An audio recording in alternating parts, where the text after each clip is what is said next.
আমার আমার আব্বু মুক্তিযোদ্ধা ছিলেন, যার জন্য তার স্বপ্ন ছিল তার ছেলে হলে তার নাম রাখবে জয়, মেয়ে হলে নাম রাখবে মুক্তি।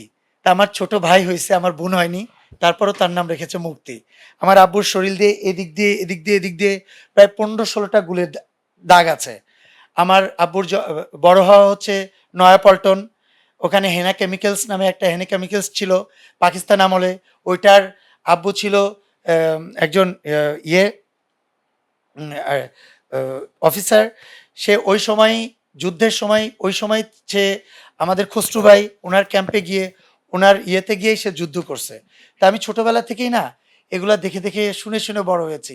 যখন আব্বু আমাকে নিয়ে ঘুম পাড়াতো, দুইজন দুই পাশে নিয়ে এই যুদ্ধের গল্প শুনতাম। আব্বু ওইটা কি হয়েছে, আব্বু এখানে কি হয়েছে, আপনার হাউজে যখন অ্যাটাক করলো কি করলেন। তখন আব্বু লাফ মেরে বারান্দা থেকে লাফ দিছে, অলরেডি গেট ভেঙে আব্বু দারোয়ানকে মেরে ফেলছে পাকিস্তান বাহিনীরা। আব্বু বারান্দা থেকে একটা সুপারি গাছ আছে, আপনি শাসাববাড়ি আজিমপুর, ওটার পাশে হেনা কেমিক্যালসের বিল্ডিং আছে। হ্যাঁ, থিসিস ছিল আব্বু, থিসিস হেনা কেমিক্যাল বললে হবে সিনিয়র। আব্বু কি করছে, তখন ওই বারান্দা থেকে চিন্তা করছে সুপারি গাছটাকে লাফ দিয়ে জড়ায় ধরবে। আব্বু পারে নাই, পড়ে গিয়ে আব্বু ড্রেনের ভিতরে পড়ে গেছে। ওই পা ভাঙা অবস্থায় ভাঙা কবরের ভিতরে ঢুকছে আজিমপুরে।